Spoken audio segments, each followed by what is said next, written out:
órgão administrativo do Ministério da Economia.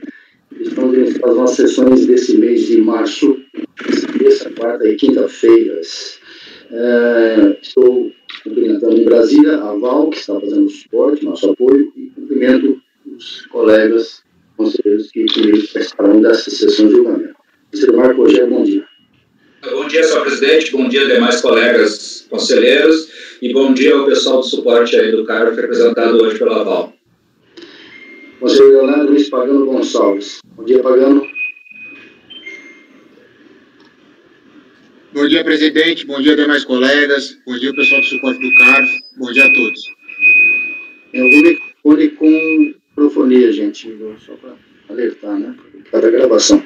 Seguindo, o conselheiro Evandro Correia Dias. Bom dia, Evandro. Bom dia, presidente. Bom dia, conselheiros. Bom dia, colegas do apoio do CARF em Brasília. Conselheira Júnior Roberta Gouveia Sampaio. Bom dia, Júnior. Bom dia, presidente. Bom dia a todos. Bom dia, Val. Bom trabalho. Conselheiro Iago Jung Martins. Iago, bom dia. Bom dia, presidente. Bom dia, demais colegas conselheiros. Bom dia, o apoio aqui em Brasília. Conselheira Paula Santos de Abreu. Paula. Bom dia a todos. Bom dia, presidente, colegas, pessoal do apoio de Brasília. Conselheiro Luciano Bernatti. Bom dia, Luciano. Bom dia, presidente. Bom dia, colegas conselheiros, pessoal do apoio Brasília. Bom dia.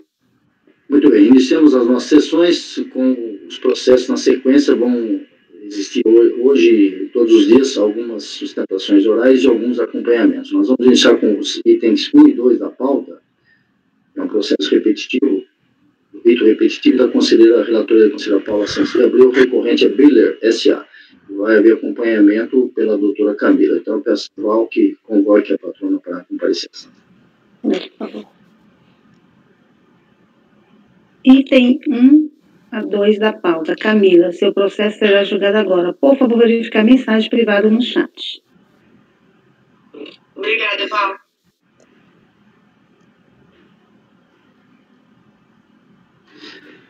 Enquanto a patrona comparece à sala, a Paula já disponibilizou o voto. São os itens 1 e 2, rito repetitivo.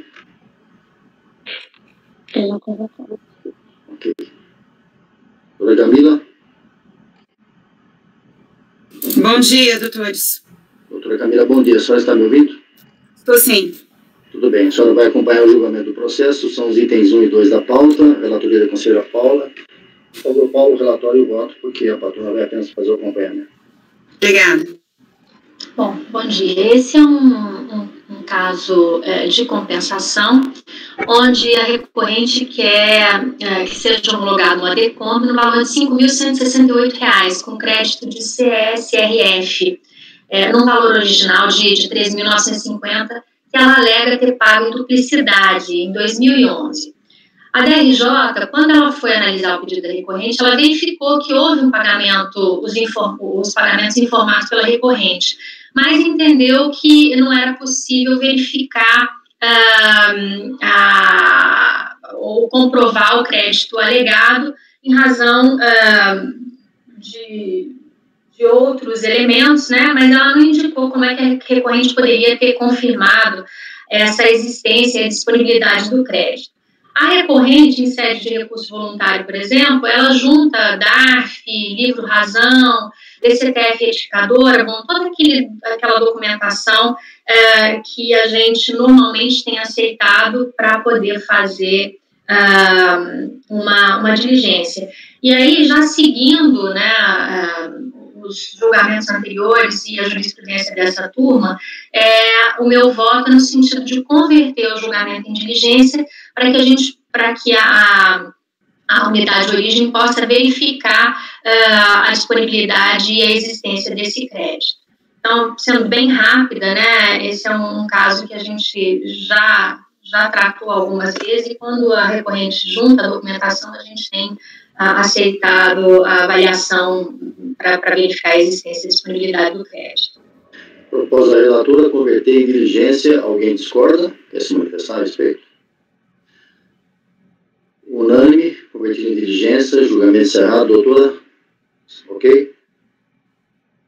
Ok, tempo recorde, né, doutor Paulo? Mas... certo. Tá muito claro. O mesmo resultado para item 2, né, doutores? Mesma coisa. Tá bom, muito obrigada, viu? Vamos lá, boa semana. E até amanhã. Bom dia, então. Obrigado. Seguindo, próximo item é o item 3 da pauta.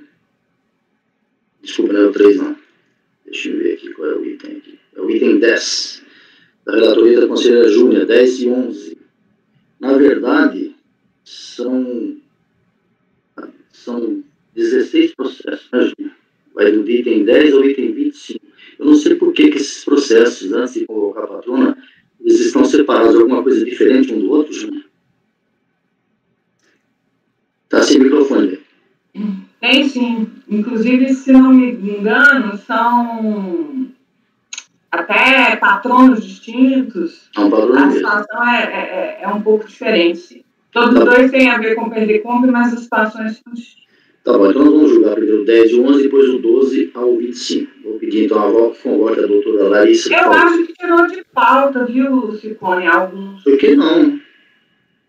Deixa eu ver aqui. Engraçado. Eu, pelo menos, porque eu, inclusive, tirei aqui. Não, porque a patrona, inclusive a patrona está aqui. Olha aqui, para você ver. Vamos ver, é um pouquinho só. Ah, tá. 10 a 25. Tá, tem o 10 e o 12. Aí depois, esse mesmo contribuinte tem o 66, 67 e 68. Os que foram tirados de pauta são esses, que nem é de hoje, tá certo? Esses de hoje não são, estão aqui. Não, deixa eu abrir aqui, então eu estou fazendo confusão, só um minutinho, tá? Já tá aí na pasta? Sim, mas não tem nenhuma anotação de retirar de pauta. Nem os outros? Os outros, mas não esse. Ah, não, ok, eu fiz confusão. Ok, então eu vou pedir a presença da doutora Larissa na sala. Podemos trazer ou o Jonas ainda quer explicar o voto? Podemos, deixa eu só... É isso mesmo. 2009, 7. Ok. Tá. Podemos sim. Val, por favor, peça a presença da doutora Larissa na sala. Minuto, por favor, presidente. Item 10 a 25 da pauta, doutora Larissa. Seu processo será julgado agora. Por favor, verificar a mensagem privada no chat.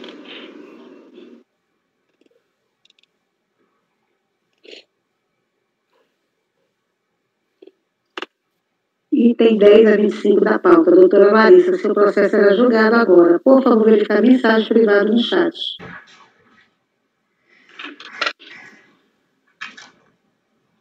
Patrono convocado, presidente. Muito obrigado.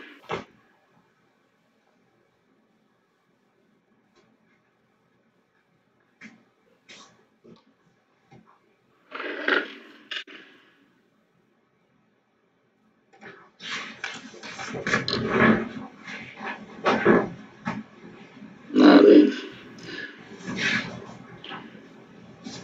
Vamos aguardando a presença da patrona, a doutora Larissa, que ainda não está presente, Val. Júlia? Pode falar. São processos que comentou que são distintos? Não. Eu estou vendo aqui. Estão invertidos ali, tá? Só para te avisar, o 10 é o 12 e o 12 é o 10. Ah, tá. A patrona já está presente. Doutora Larissa, bom dia. Bom dia, doutora. Bom dia, tudo bem? Tudo bem. Está nos vendo e ouvindo? Sim. Tá bom. A senhora vai acompanhar os processos, os itens 10 a 25 da pauta. A senhora, para acompanhamento do contribuinte, a senhora é patrona, né? Contribuinte Kimni Nagel, o serviço é isso, né? Sim. A relatoria da conselheira Júlia. Júlia, por favor, então, veja a sequência que você quer dar aí e começa a relatar. Presidente, na verdade, são duas situações muito parecidas, tá? O que em ambos os casos aconteceu aqui, vou pegar aqui, foi um despacho decisório eletrônico, né? E informa que a compensação foi homologada porque eu havia utilizado o crédito para pagamento da estimativa mensal. E aí a contribuinte ela alega que, na verdade, um erro da DCTE, e depois do despacho decisório, junto à DCTE retificadora, tá? DRJ não aceita, por entender que, no caso, aí, a DCF teria sido retificada posteriormente ao despacho decisório, e basicamente é isso. Ela, no seu recurso voluntário, ela traz, de novo, as alegações da DCF retificadora e junta também, no processo de número 10, da DPJ, nas folhas 117, 210, e o livro Razão, nas folhas 211, 211 e 532. Acho que basicamente é isso, doutora, para sustentar.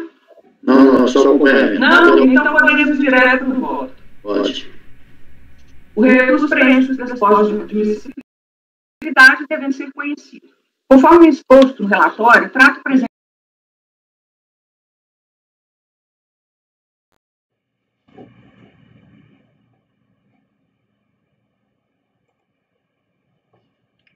Não estou ouvindo, só eu que não estou ouvindo?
Do período.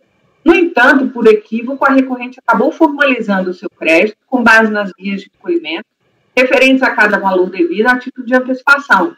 Logo, foram feitos vários pedidos de restituição, quando o correto teria sido fazer um único pedido. De qualquer modo, é inquestionável que os valores compensados decorrem de créditos efetivamente apurados pela recorrente, como demonstram os documentos anexos. Logo em seguida, promove a juntada em fase recursal da DPJ 2008, ano calendário 2007, cópia do livro Razão. E aí eu coloco o que eu entendo incorreta, a premissa suscitada pelo recorrente, no sentido de que caberia a DRJ o ônus de buscar informações necessárias à comprovação do crédito.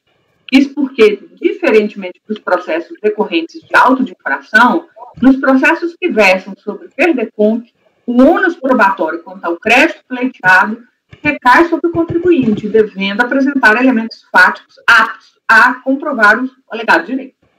Em relação ao argumento utilizado na decisão recorrida de que a DCTF não poderia ser modificada após o despacho decisório, conquanto tenha sido controvérsia no passado, entendo que restou pacificada após a decisão do parecer normativo positivo 2 de 2015, que estabeleceu unicamente a restrição temporal para a retificação, 5 anos, contados do primeiro dia do exercício seguinte, e reconheceu a possibilidade de retificação. Entretanto, juntamente à retificação da DCTF, o CARF tem reconhecido em diversos precedentes que surge para o contribuinte um ônus probatório específico da defesa, qual seja, comprovação do crédito. Verifica-se que, embora não tenha juntado documentação que comprovasse o erro quando da apresentação da manifestação de conformidade, ela o faz em face recursal. Sendo assim, entendo que o processo não se encontra em condições de julgamento, motivo pelo qual deve ser convertido em diligência para que a DRF de origem informe a qual o saldo negativo apurado pela recorrente, se esse é correspondente ao crédito alegado, bem como se o referido saldo seria suficiente para quitar a totalidade dos débitos constantes da mencionada compensação. podendo, se assim entender necessário, intimar a contribuinte para a juntada de documentação fiscal e contábil que dê suporte às alegações. Apresente relatório conclusivo e intime a contribuinte para querendo se manifestar no prazo de 30 dias. As duas situações são, basicamente, assim, muito semelhantes. Os dois processos teve o problema. Foram duas razões, na verdade, tá?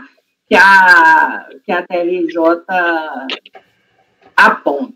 Uma delas é a questão da DCTF, que eu entendo que está superada, só que, além da questão da DCTF, tem a ver a questão da comprovação, tá? Nos dois processos, a recorrente trouxe documentos, embora eu entenda que não é a documentação, vamos dizer, completa, que seria suficiente, de acordo, inclusive, com a decisão recorrida. Mas como houve, pelo menos, um início de prova, eu estou propondo a conversão em diligência, em ambos os processos. Ô, Júnior, esses processos são todos eles do 10 ao 26 a mesma situação, do 10 ao 25 a mesma situação, ou é apenas o 10? Não sei, quando eu não tenho acesso aos outros. Não, sei, mas esse que você está relatando agora é o 10. É o 10 e o 12, eu acabei de olhar, é também a mesma proposta. Os demais são repetitivos, tudo bem. Então, mas o que eu acho que existe, que agora eu não sei como o Marco até falou que eu confundi, é que no 12, se não me engano, porque o que era 10 é 12, 12 é 10, houve menos documentação, então não sei se a turma vai entender que é suficiente, eu até gostaria que vocês olhassem, tá? Aliás, eu gostaria que vocês olhassem nas duas situações, porque eu entendo que em ambas teve juntada de documento, mas não necessariamente, especialmente no primeiro, a ADRJ fala claramente do livro diário, dos livros, da documentação que ela entende que seria a necessária, e essa documentação não foi totalmente juntada em fase recursal, porque um pressuposto que a recorrente usou é que, na verdade, a decisão recorrida, né, é que deveria ir atrás dessas provas por meio de diligência. E eu também discordo desse pressuposto, porque eu entendo que o ônus é dela, já que nós estamos tratando de um processo de compensação. Então, gostaria aí que a turma desse, por favor, uma olhada. Eu entendi, na verdade, estou propondo a conversão porque houve uma tentativa, entendi como uma tentativa de comprovação. Mas não acho... Iago, quer falar? Sem o microfone, Iago. Bem rapidinho, mas eu até concordo com a diligência, assim, o Júnior, diante de que ele apresentou alguns documentos, que você está dizendo que não são todos, talvez, mas acho que no despacho da diligência, que tem que ser feito, com base exclusivamente nos documentos apresentados. Ok. Não deve a Receita, nesse momento, fazer, às vezes, de construção probatória um pedido do contribuinte. Presidente. Tá. Marco. Eu olhei os dois processos, tá? O 54, que é o item 10, e o 12. O 12, eu concordo integralmente com a diligência, tá? Já antecipando minha posição. Ali, realmente, o contribuinte trouxe razão, etc. Agora, o 10, a decisão, que nem a relatora comentou, o item 10, que é o final 54, a relatora comentou e eu olhei aqui, a decisão do RJ é bem clara. O contribuinte ele veio com as alegações, tentando transpor o ônus da probatório para a Receita, tá? Que a relatora rebateu com bastante veemência, e a decisão da RJ é bem clara, olha, você tem que comprovar através da escrituração contábil fiscal. Sim. O item 12, ele trouxe o razão, tudo está bem relatado. O item 10, ele não trouxe nada, ele trouxe um DARF e uma planilha, que não é parte de um livro, Júnior. Tá. Eu fiquei na dúvida, inclusive, Marco. Eu pensei que ele era parte de um livro. Ele tem apenas uma planilha de apuração, tá? Só uma coisinha, gente. Ele continua rebatendo a questão de que, mas o ônus probatório é da Receita, não sei o quê. O fato é o seguinte, a decisão da RJ orientou bem adequadamente a posição, a instrução probatória necessária para o contribuinte, e ele continua se negando a fazer isso, mesmo em segunda instância administrativa. Então, já antecipando, se a relatora mantiver a posição dela em relação Não. Eu estava, inclusive, eu fiquei com muita dúvida em relação a esse processo, porque eu fiquei imaginando, mas como aquilo ali, agora você me esclareceu que é só uma planilha, porque a ADRJ foi muito clara na documentação que deveria ter trazido, e ele não trouxe. Mas eu pensei que aquilo ali seria algum indício e não simplesmente uma planilha, mas, inclusive, para ser coerente com o meu voto, porque eu entendo que o ônus é do contribuinte. Então, nesse caso, o Iágaro queria falar, Iágaro. A observação anterior, presidente, já está. Não, eu falei antes. Ok. Alguém mais quer se manifestar? Bom, a proposta da Júlia agora, refazendo a colocação que ela trouxe, né? No sentido de que o item 10, e vai na consequência dele o 11 também, é negar provimento. E o item 12, até o 25, é repetitivo, é converter em diligência. O Marco já se posicionou, mas eu vou ter que colher o voto agora de razão desses debates, dessa colocação. Então, votando o item 10, proposta da relatora, negar provimento. Alguém discorda? Então, o Júnior está sem microfone. Só para conferir, é o 10 mesmo que... Agora eu já estou fazendo confusão. É o 10? É o 10, sim. É o 10 que é o provimento. Que ela não trouxe nada, né? Porque um deles não trouxe. Tá. Apesar de ser bem orientada a respeito na decisão do TRJ. Não, eu lembro disso. O 10, só para confirmar, é o final 2009-54. É isso? Exatamente. Isso. Então, agora... Então, nós estamos negando, eu estou negando, mudei aqui, eu estou negando provimento e no 07 eu estou convertendo em diligência. Tá, unânime, negado provimento. Agora o item 12 é o final 2009-07. A proposta da relatora é converter em diligência. Alguém discorda? O Iago. O Iago não discordou, apenas ele pediu para colocar... Não, sim, eu vou...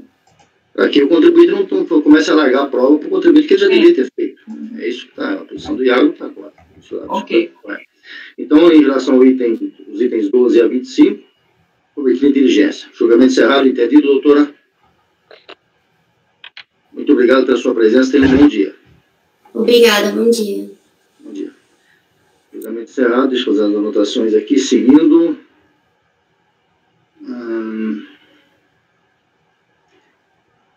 O item 26 a 28, relatoria do conselheiro Luciano, por favor, disponibilize o voto, Luciano, e nesse caso vai haver sustentação oral. Tá? Contribuinte é Companhia de Obras e Infraestrutura. Eu vou pedir a Val que traga a presença da doutora Sara para fazer a sustentação oral. Val.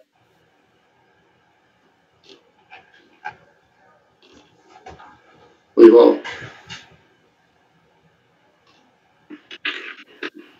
Suporte Brasília, Val.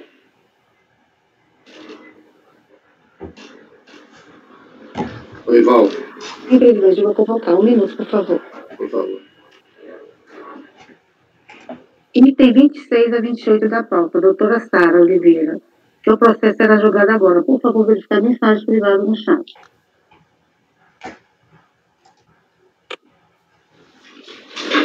Já está na base, presidente. Tá, eu só vou lembrar os Item 26 a 28 da pauta.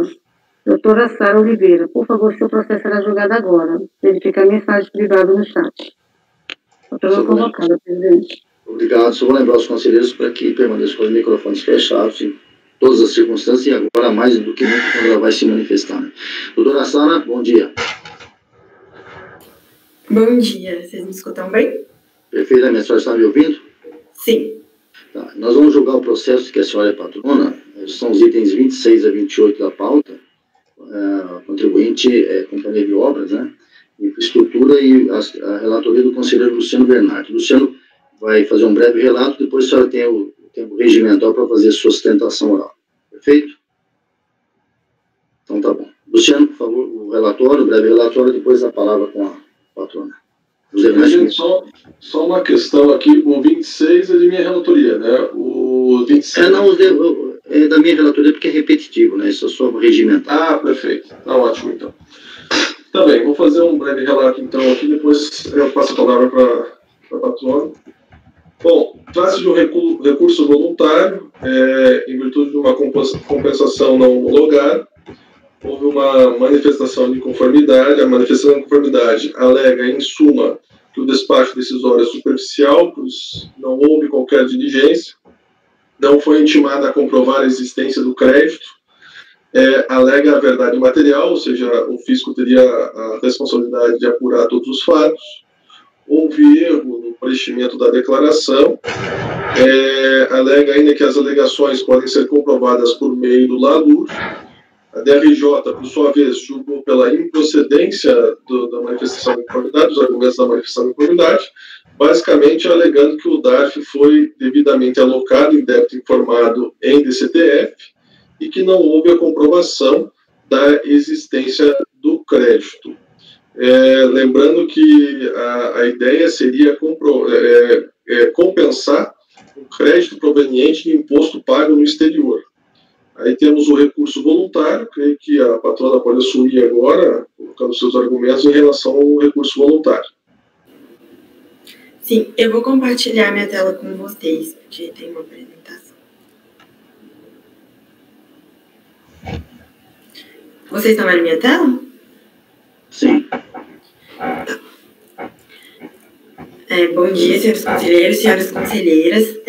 Vou sustentar aqui pela Companhia de Obras e Infraestrutura. São 3 processos, o item 26, que é o paradigma, e os outros itens que são os repetitivos.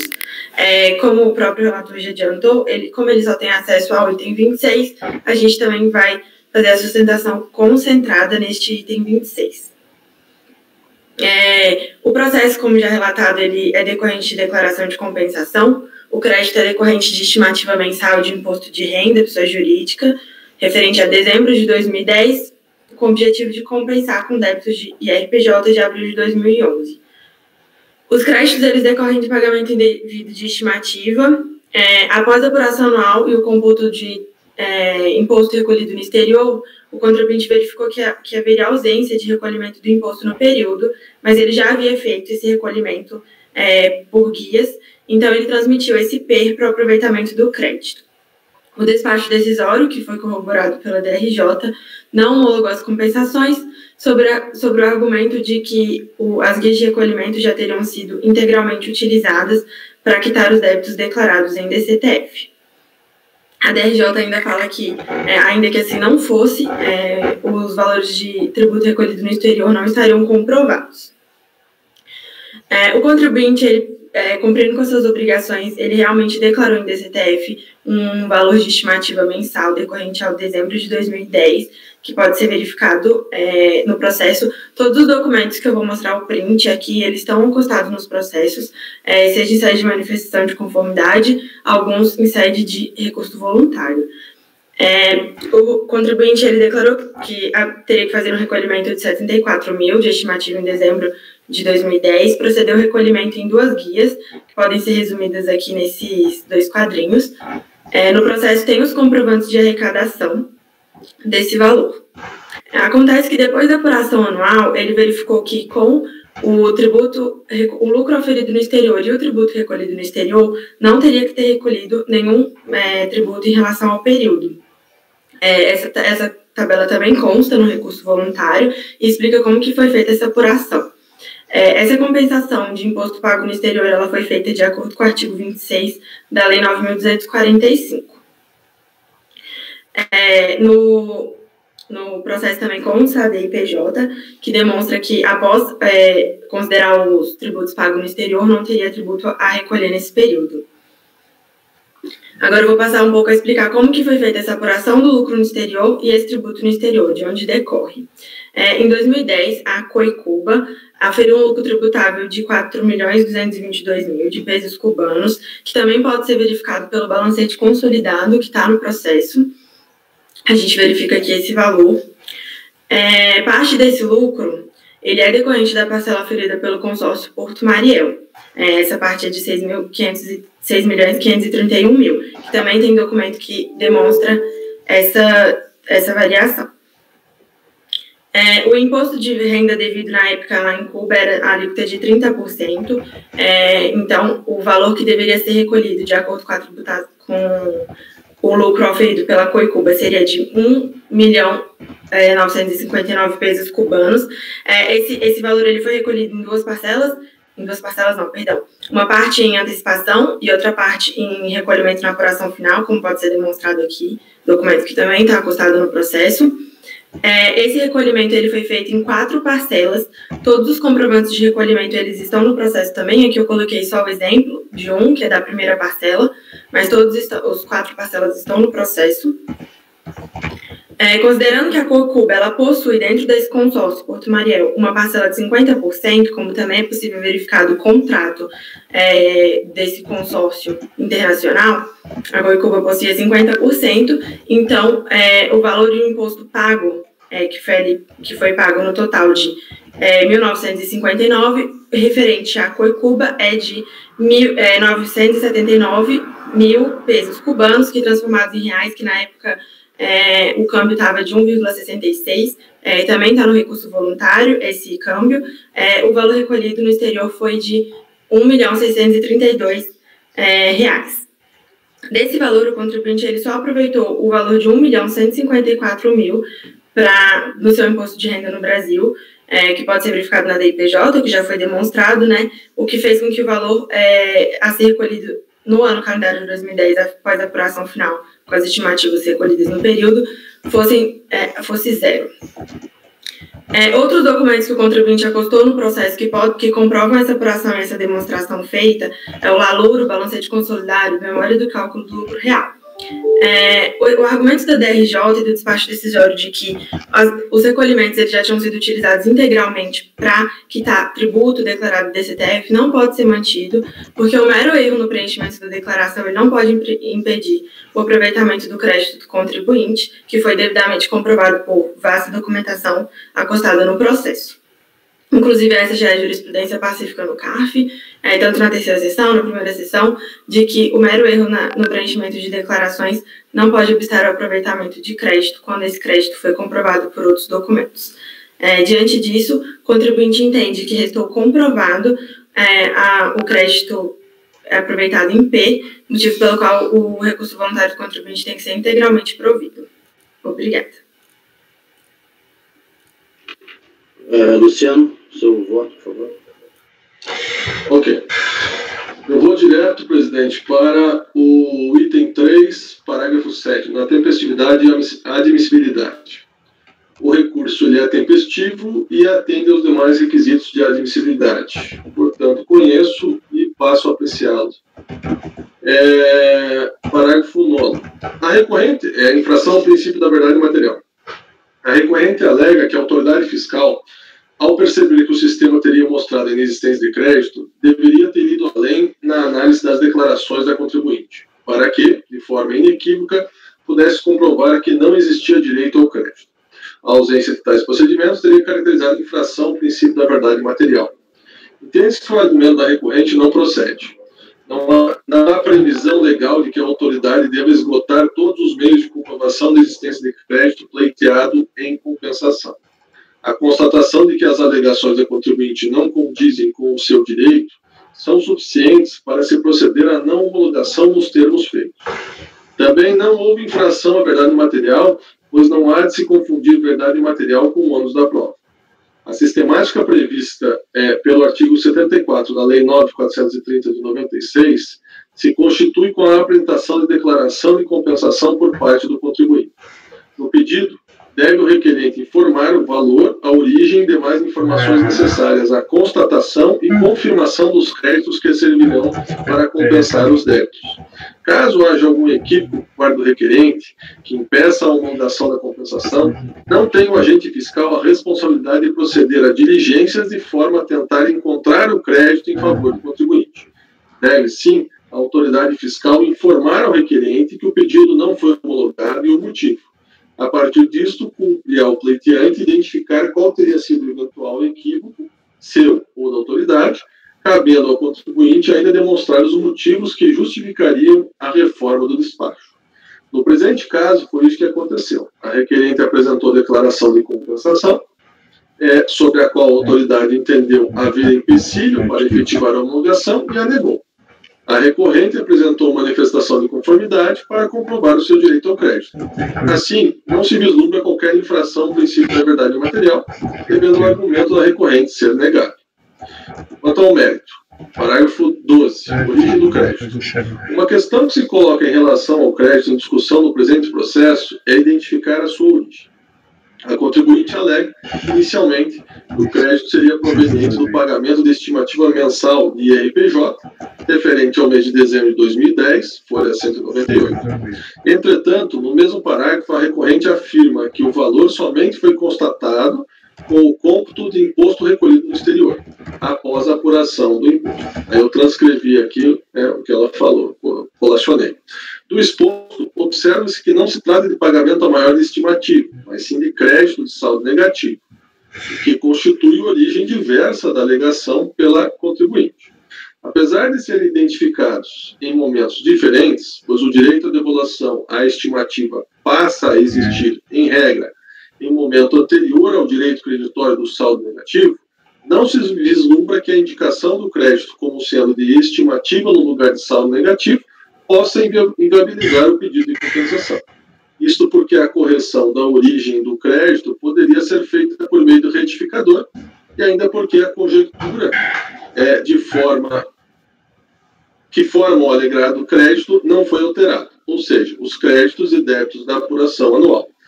Também com fundamento na súmula 145 do CARF, cuja redação é a seguinte: a partir do 1/10/2002, a compensação de crédito saldo negativo de RPJ ou CSLL, ainda que contributo da mesma espécie, deve ser promovida mediante a apresentação de declaração de compensação. Necessidade da retificação da DCTF. Parágrafo 14. Uma questão que se coloca sobre o tema é a necessidade da retificação de DCTF como requisito para a realização da compensação. Tal análise é importante, uma vez que a recorrente afirmou que não fez a retificação da citada declaração, mas que esta não seria requisito essencial para a manutenção do direito. Alegou ainda que, mesmo que tentasse efetuar, não seria possível, por ter passado o prazo previsto em IN da Receita. Cita o parecer normativo número 2, 2015, como seguinte: a análise da necessidade também importa, pois foi um dos motivos do indeferimento da manifestação de conformidade. Este relator tem entendimento que a retificação da DCTF, apesar de se tratar de formalidade, mostra grande significância para o exercício do direito e, no mais das vezes, deve ser feita, pois confere segurança e transparência à compensação. Além de auxiliar e demonstrar a certeza e liquidez exigida nos termos do artigo 170 do CTN. No entanto, para se reconhecer que a retificação da DCTF não é indispensável para a comprovação do crédito objeto da compensação, que pode ser demonstrado por meio de outras provas. Mas entende-se que isto deve acontecer quando a retificadora não puder ser apresentada, acompanhando os termos do parecer normativo COSIT número 2, de 2015. No caso em questão, observa-se que a DCTF se refere faz referência ao ano calendário de 2010, ano que trata dos cômputos que teriam gerado o crédito. Levando em consideração o artigo 9º, parágrafo 5º da IN 1110/2010, em vigor à época, e depois o artigo 9º, parágrafo 5º da IN 1599/2015, cujos textos são transcritos abaixo, constata-se que a retificação da DCTF poderia ter sido feita no máximo até em 1 de 1 de 2016.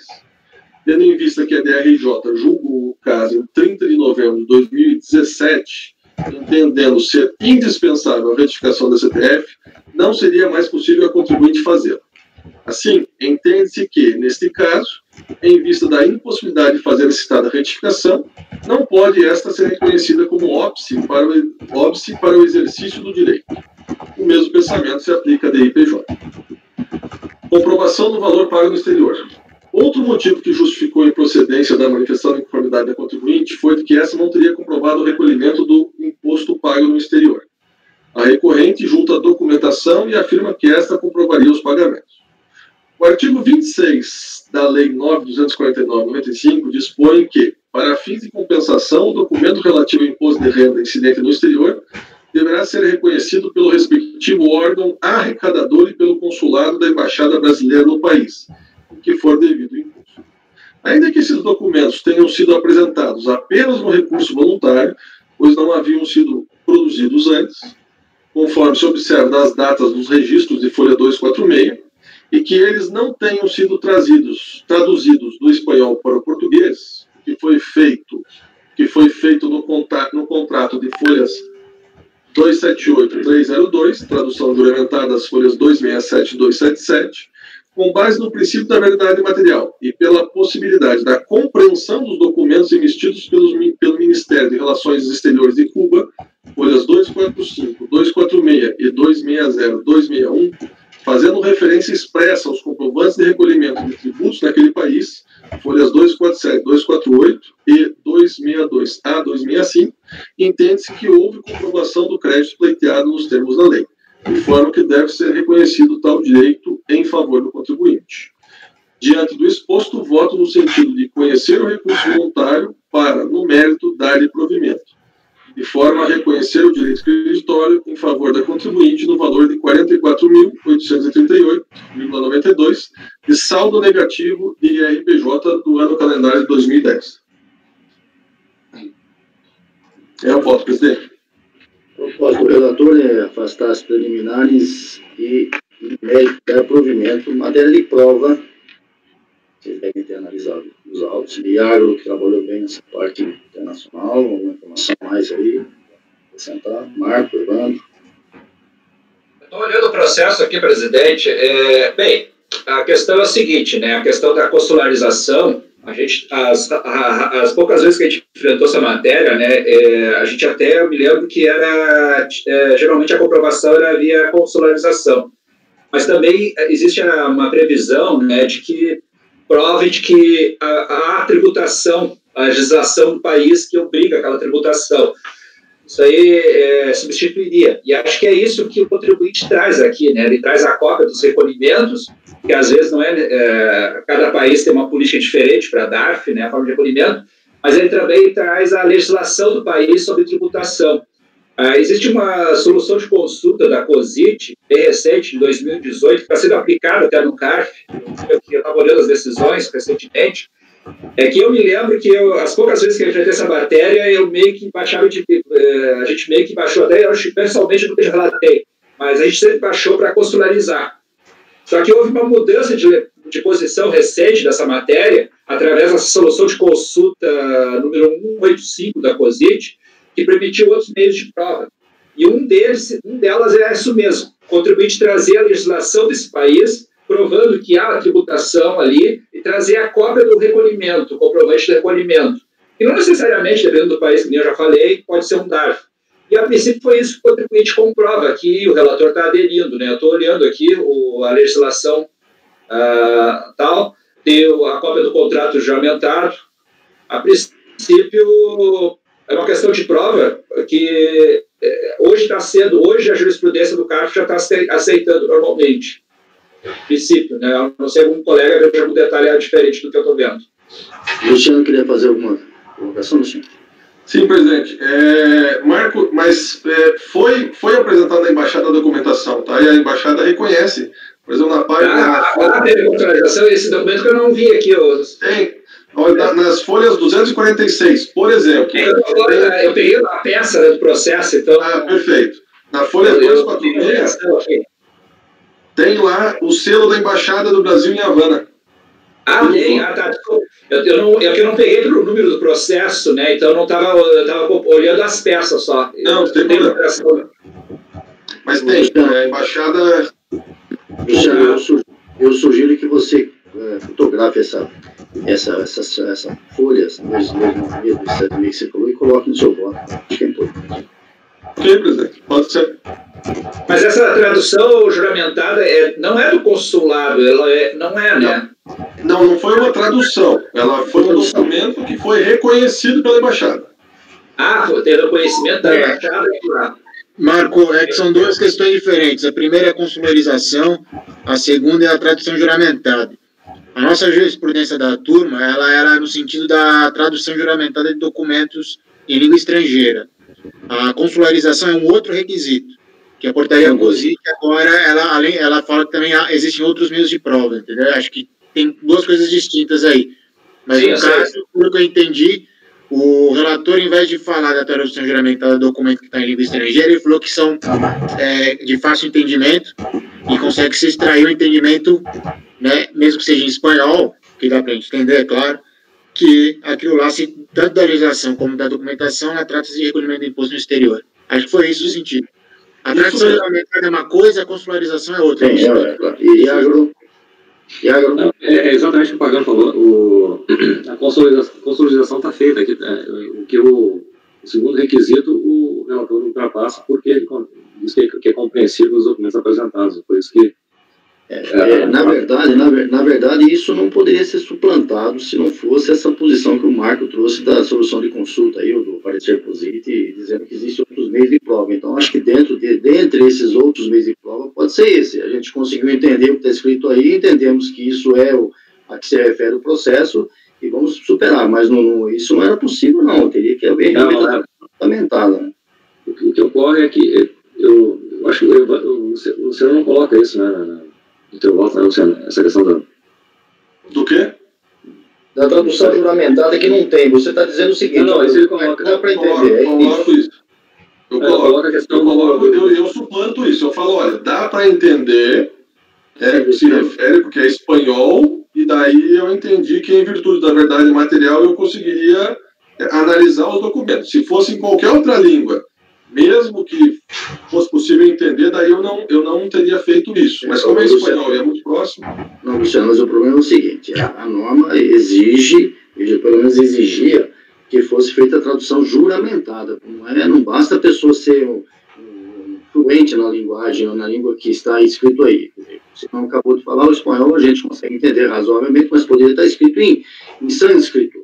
E aí nós teríamos que fazer como aqui, né? Então, a exigência da tradução juramentada é que esse documento se torne oficial. Agora, o Marco trouxe, eu confesso que eu não vi esse vídeo, dizendo nesse sentido, e o Pagano também comentou agora, que poderiam ser utilizados outros meios de prova. Então, esse parece ser o caso, abrindo essa possibilidade, que, aliás, eu acho bastante razoável, né, para evitar toda uma tramitação novamente do processo. Então, é isso que eu quero perguntar ao Marco, confirmando isso que ele falou, e, se for o caso, realmente você colocar no seu voto exatamente essa solução de consulta, desculpe esse parecer da COSIT, comentando essa possibilidade em outros meios de prova. Então, em função disso, você estaria superando a não presença da tradução juramentada nos autos. Se você fizer isso... Qual que é, Marcos? Desculpa. Solução de consulta número 185 da COSIT, de 2018. 185. 2018. O pessoal começou a aplicar ela aqui no CARF, das decisões depois da publicação dela, começaram a aplicar. Então, para flexibilizar um pouco esse meio de prova aí. Eu acho correto, mas é que não tinha isso, agora tem. Então, acho interessante. Veja, eu posso colocar sem problema nenhum, é mais uma questão para comprovar, né? Eu posso colocar assim, presidente. Tá bom, Luciano. Alguém mais quer se manifestar? O propósito do relator é, afastando as preliminares, dar provimento no mérito. Todos de acordo? Então, julgamento encerrado, dado o provimento, o doutor entendeu o resultado? Sim, aí a mesma acordo é aplicada para os demais casos, né? Perfeitamente. Ok? Muito obrigado pela sua presença. Tenha um bom dia. Bom dia. Tchau, tchau.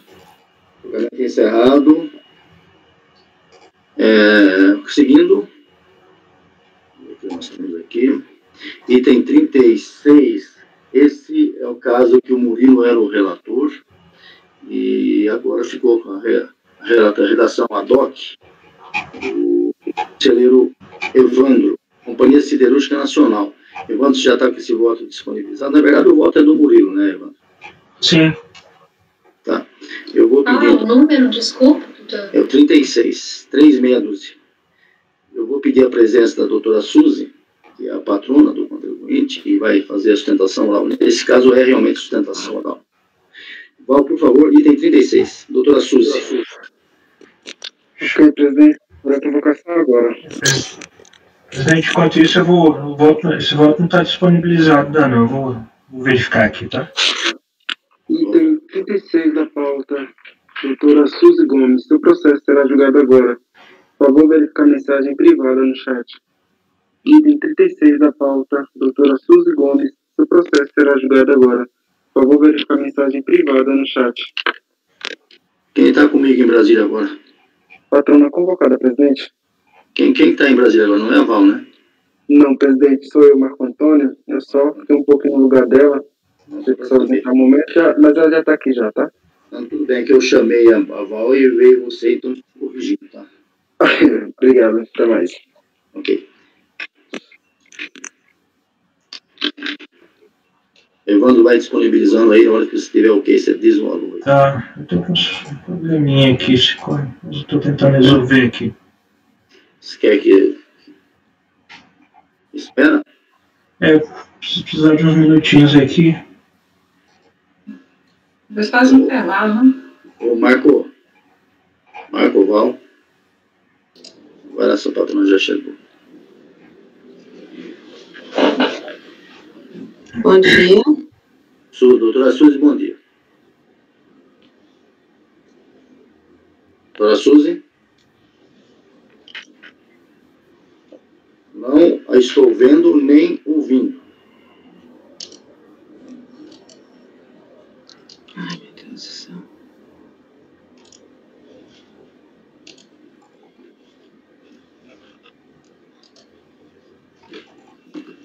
Evandro, conseguiu? Sim, só um instante, estou tentar disponibilizar aqui. Doutora Suzy?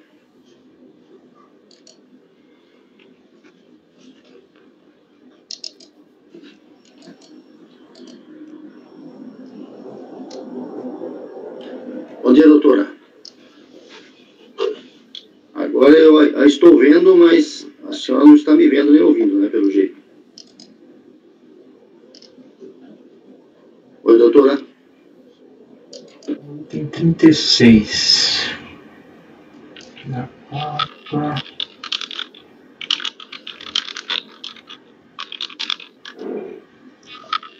Doutora Suzy?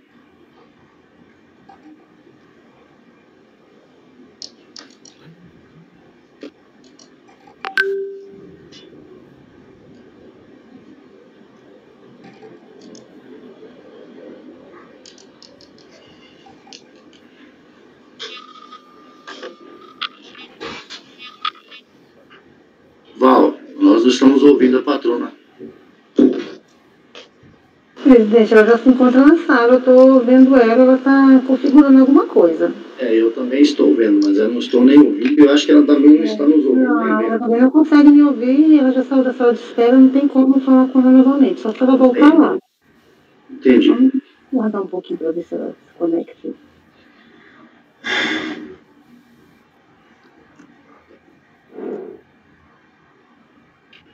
Evandro, qual que é o número mesmo? 36, né? 36.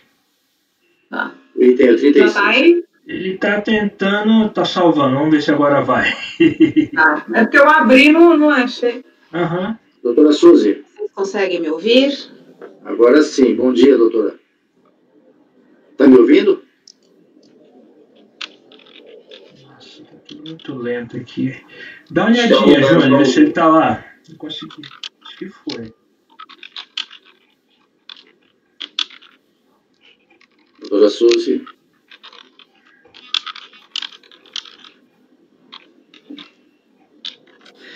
Eu vou fazer o seguinte, doutora Suzy, eu vou fazer o seguinte, eu vou dar um intervalo de 10 minutos para que a senhora possa configurar aí sua entrada aqui na sala e nós retornamos em seguida. Val, por favor, avisa a patrona que nós vamos dar um intervalo de 5 minutos, tá?